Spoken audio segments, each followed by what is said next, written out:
बहुत बड़े साहबा किराम एक दिन अली রাদিয়াল্লাহু তাআলা নুরে ভাইয়া জিজ্ঞাসা করলো, ও ভাই আলী, তুমি এদিন দৌড়াইছো না নি? সমস্ত মক্কা শরীফ এলান হয়ে গেল আল্লাহর নবীর দরবার লাগি মারবার লাগি, তুমি এদিন এই সিচুয়েশন এই পরিস্থিতি টান বিছনা কিলা সাহস করে ঘুমাইলা? আলীর জবাব হলো, ও আমার দুস্থকর নবীর সাহাবীগণ, আমার নবী আমানত দিতে সময় কইছেন সকাল হইলে আলী তুমি আমানত সমঝাইয়া দিবাই। তখন আমার নবীর জবানে মুস্তাফাটা কি উচ্চারণ হইছে, সকাল পর্যন্ত আমারে কি নই গেছে আলী আমি মরতাম না, আমারে কেউ মারতো না।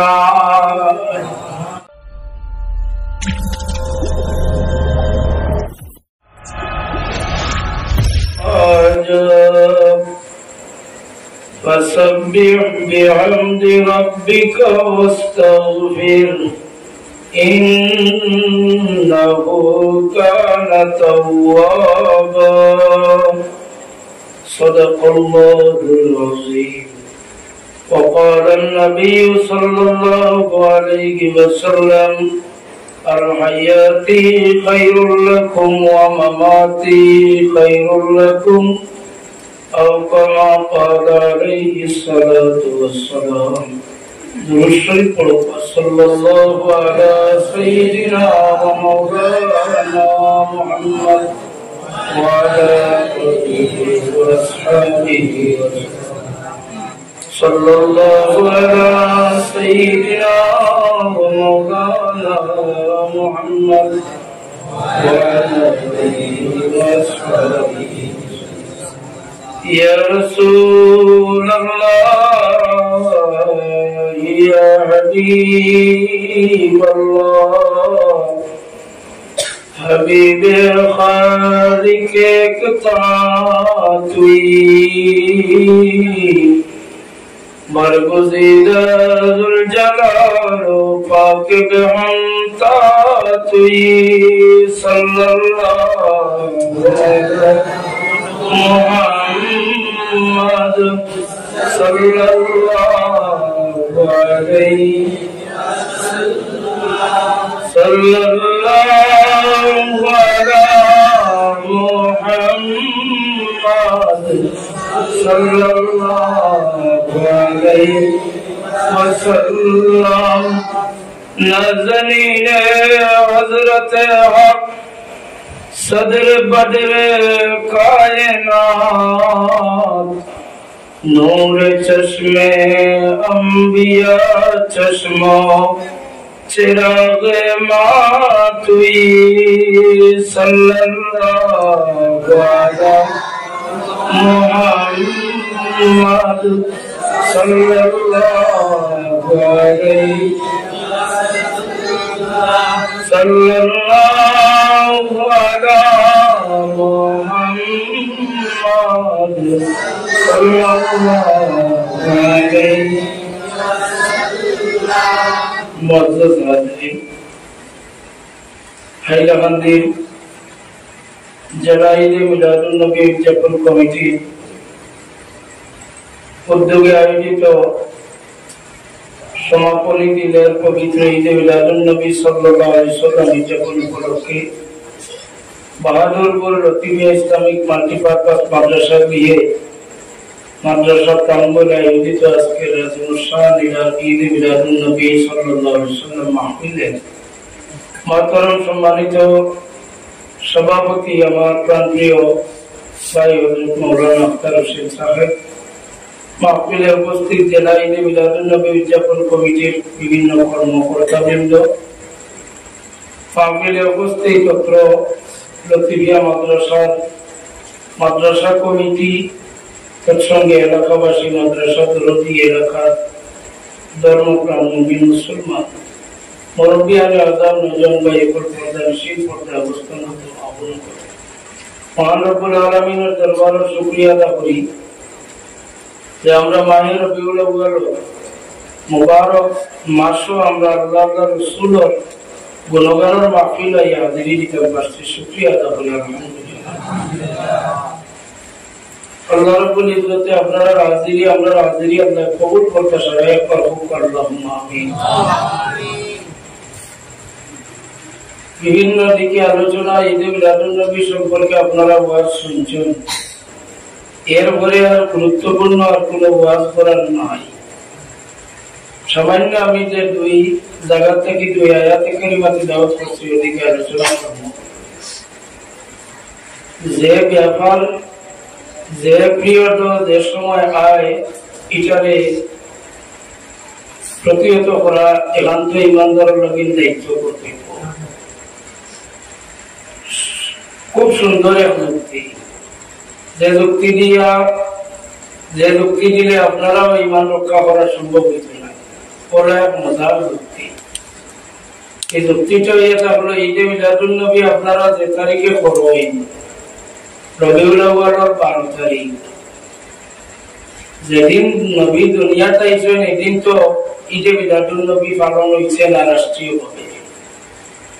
এটা তো বহুত বাদে যাহাতকে কিছু মানুষ ধারণা নির্ধারিত করছে তুর্কির শাসন আমলের তুর্কির সুলতানগুলোর বিরুদ্ধে মানুষ অপপ্রচার করিয়া কিতাব দিয়া ওয়াজ করিয়া কিতাব লেখছেন আর দলিল দিয়া বুঝাইতে চায় যে 600 ইজরি পরে এটা কেউ হয় 650 ইজরি, কেউ হয় 700 ইজরি, কেউ হয় 600 ইজরি পরে।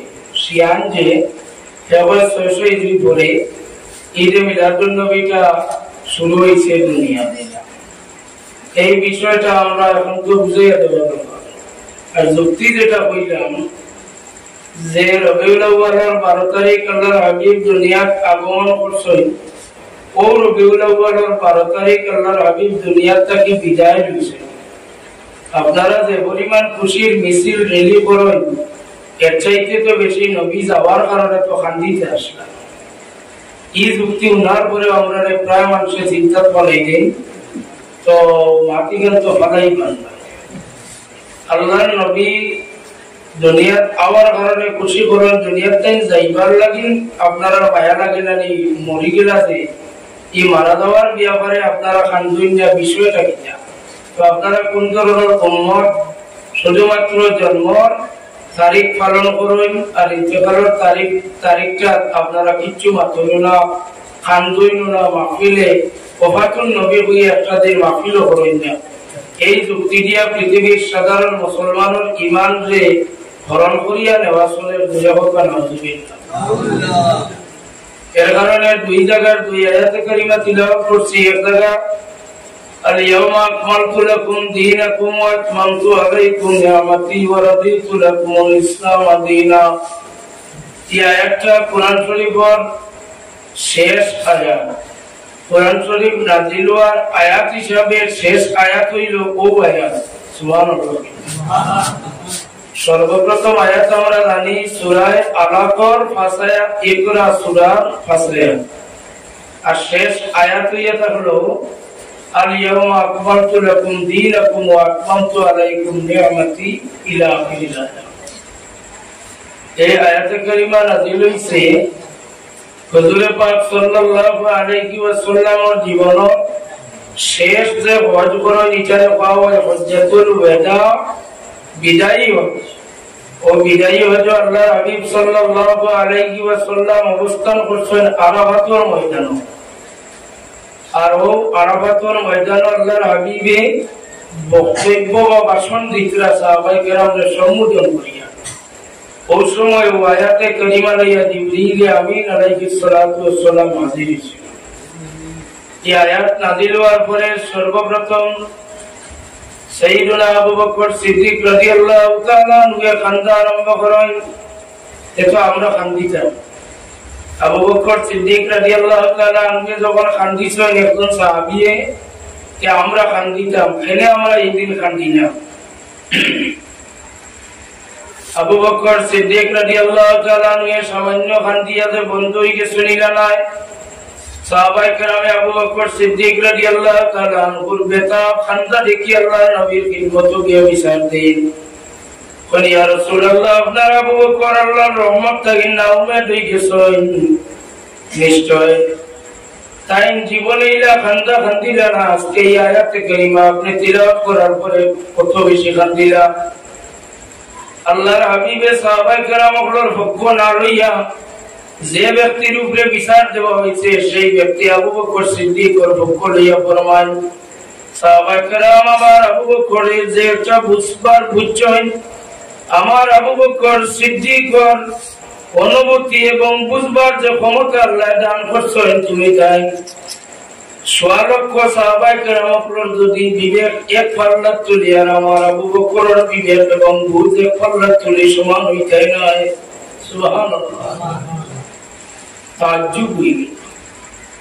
আল্লাহর হাবিবের খিদমত বিচার দিয়া বিচারর উল্টা আল্লাহর হাবিবে সাপোর্ট করেন আবু বকর সিদ্দিকের খানদার সপক্ষে। সাইয়েদনা আবু বকর সিদ্দিক রাদিয়াল্লাহু তাআলা আনহুর খিদমত সাহাবায়ে কেরামে ইয়ারত করেন ভাই আবু বকর ইয়া আয়াতুল মারিফত হকিকতি আয়াত দ্বারা আপনি মর্ম কথা কোন কথা বুঝছো আপনি একবার বুঝাইয়া দাও।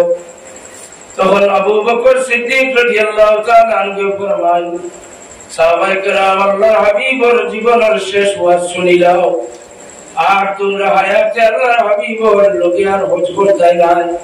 আল্লাহর হাবিব এই আয়াত দ্বারা বুঝাই দিল আল্লাহর যাতে আমি যেটা বুঝবার বুঝছি আল্লাহর নবী আর বেশি দিন রইতা নাই, আমরা এতিম বানাইয়া দুনিয়া থেকে বিদায় লই দিবা। সুবহানাল্লাহ। আবু বকর সিদ্দিক রাদিয়াল্লাহু তাআলা আনহু ও খবর পাওয়ার পরে সাহাবায়ে কেরামে খান্দা আরম্ভ করেন। ও যুক্তি ও ওয়াজ দুনিয়া আমরা খান্দার দলিল আমরা পাইলাম, আমরা যুক্তি দেই কেনে আমরা খান্দি না, ওফাতুল নবী কেনে মৃত্যুবার্ষিকী রাসূলুল্লাহ পালন করি না।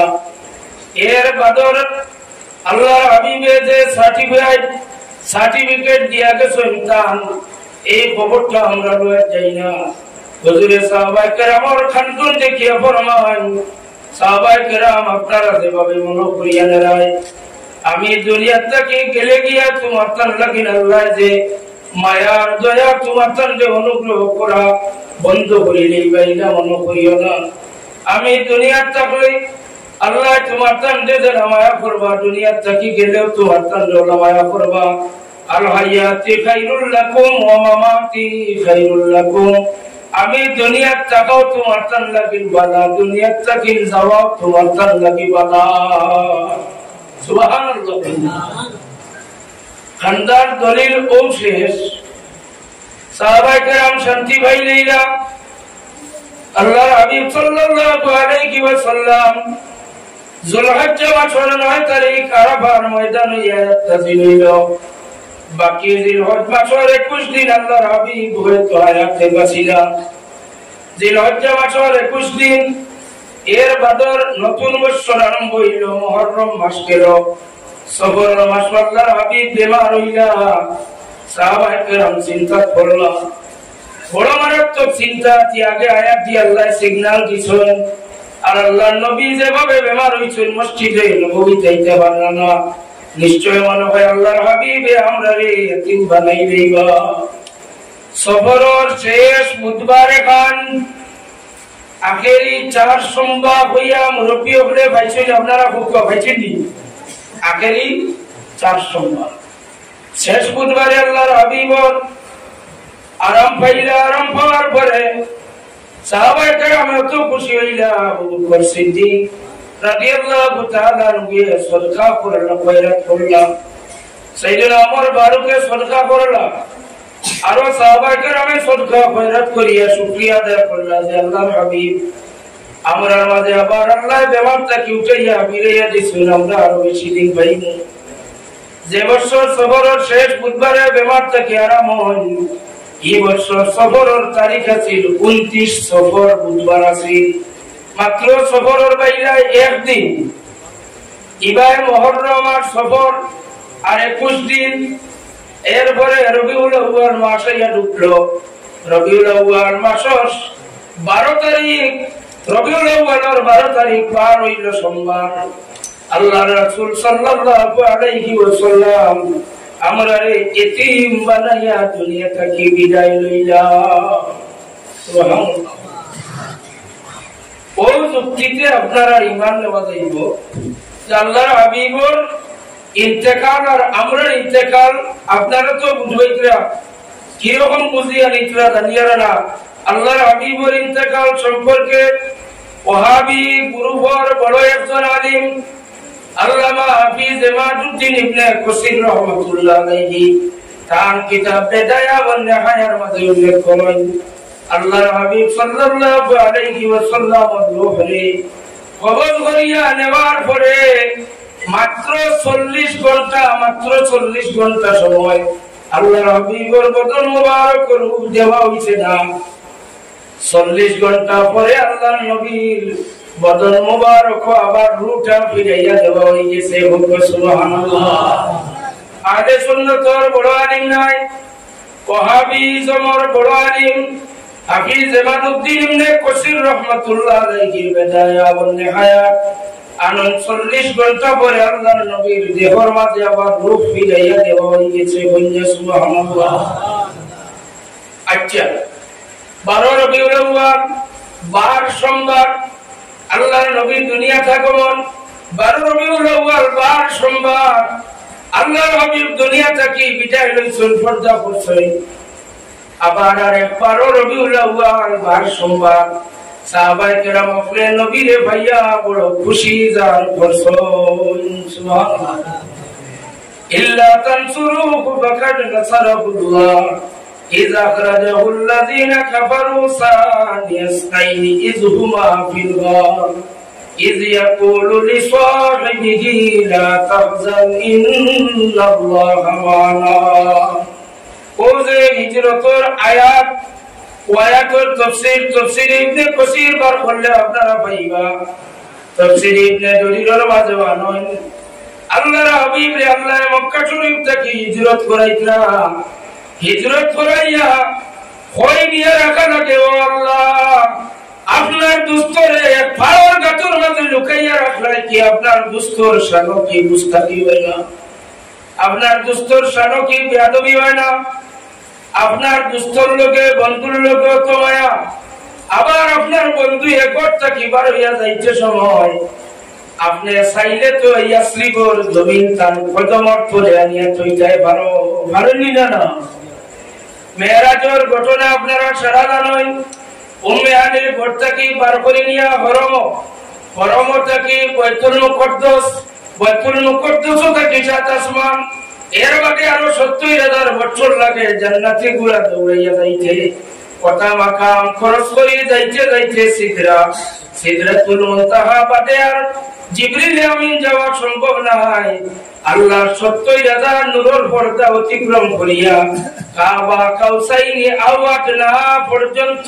গেলা এর বাদে আল্লাহর লগে মাকসুদা করিয়া আইয়াও ভাই মুসা আলাইহিস সালাম রে তাইনে কাসমানো মুসা আলাইহিস সালামে কইনা আপনারে আল্লাহ দেখা করি কিতা দিলা এই আমার উম্মতে 50 ওয়াক্ত নামাজ দিছেন আর রোজা দিছেন 6 মাস মুসা আলাইহিস সালাম কুরবানি করে আপনার উম্মতে আদায় করতে নাই ও মুসা আলাইহিস সালামে ঘুরাইয়া দিলা আল্লাহর হাবিব আবার তা ঘুরিয়া আবার লইয়া যায় আল্লাহর কাছে গিয়া ঘুমাইয়া নয় কথা করতে করতে 8 খান জান্নাত 7 খান জাহান্নাম আল্লাহ দেখাইলা সব কিছু দেখা করার পরে আল্লাহ নবী যে করতে কি বার হইয়া যাইতে লঙ্গরের জিঞ্জুরের গলায় লইল আল্লাহ নবী সারা লম্বা সফর করিয়া ইয়া দেখুন লঙ্গরের গলায় লড়া চলা পড়ে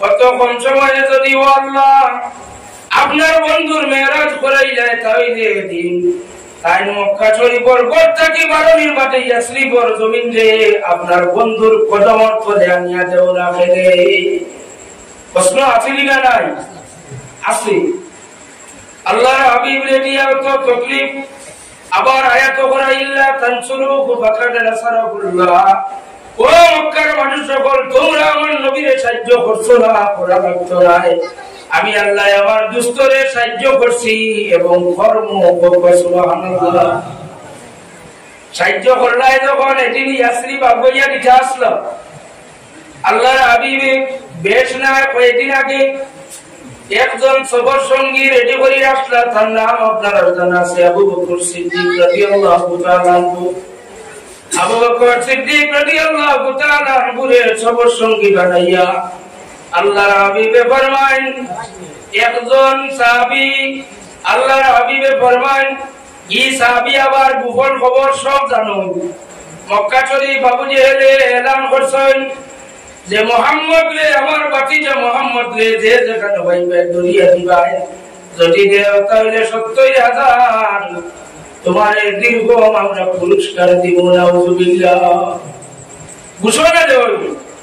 আল্লাহর হাবিবর বিরুদ্ধে দুশ্মনী আরম্ভ হইল। আল্লাহর হাবিবর ব্যাপারে সমস্ত মক্কা শরীফের শহর কোন মানুষের জানে নাই না নাই। ও পরিবেশের মাঝে আল্লাহ নবী একজন মানুষ, তাই একজন মানুষকে রেডি করবেন। আমরা সাধারণ মানুষে মনে করে নবী আমরাল্লাহ খান, সাহাবায়ে কেরাম আমরাল্লাহ খান আমল করলে সাহাবী হওয়া যায় না। সাহাবী কারে কয় ওখান বুঝাইতাম আমি পারতাম না। আল্লাহ নবী একজন সাহাবীর রেডি করেন যে তুমি আমার বিছনার মাঝে আইতে রাতখান থাকা লাগবো। মক্কার কাফির মুশরিকগুলোর কিছু আমানত আছে, ওগুনটা তুমি সকাল হইয়া এদের সময় তারা আমার উপর বাইচা নাই। ও সময় তুমি মক্কা শরীফের কাফির মুশরিক বেদিনগুলোর আমানত তুমি সমঝাইয়া দেওয়া লাগবো।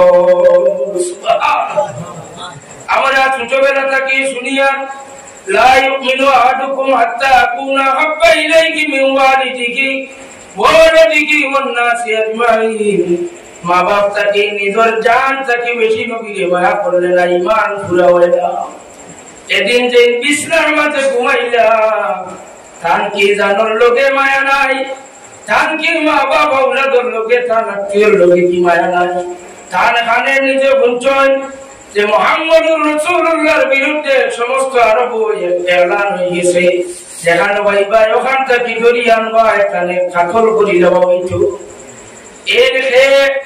এই নইলে আল্লাহ নবীর মায়া সাহাবী হযরত আলী রাদিয়াল্লাহু তাআলা আনহু, আল্লাহ নবীর সাহাবী আলী রাদিয়াল্লাহু তাআলা আনহু আল্লাহ নবীর বিছানার মাঝে কোমল গাদ দিয়ে তাই আরাম করেন। সুবহানাল্লাহ। বহুত বাদে সাহাবায়ে কেরাম একদিন আলী রাদিয়াল্লাহু তাআলা আনহুর ভাইয়া জিজ্ঞাসা করলো, ও ভাই আলী, তুমি এদিন ডরাইছো না? নিয়ে সমস্ত মক্কা শরীফ এলান হয়ে গেল আল্লাহর নবীর দরবার লাগি মারবার লাগি, তুমি এদিন এই সিচুয়েশন এই পরিস্থিতি টান বিছনা কিলা সাহস করে ঘুমাইলাই? আলীর জবাব নয়, ও আমার দুস্থ কর নবীর সাহাবী কর, আমার নবী আমানত দিতে সময় কইছেন সকাল হইলে আলী তুমি আমানত সমঝাইয়া দিবাই। ওখানে আমার নবীর জবানে মুস্তাফা কি উচ্চারণ হইছে, সকাল পর্যন্ত আমারে কি নই গেছে আলী আমি মরতাম না, আমারে কেউ মারতো না।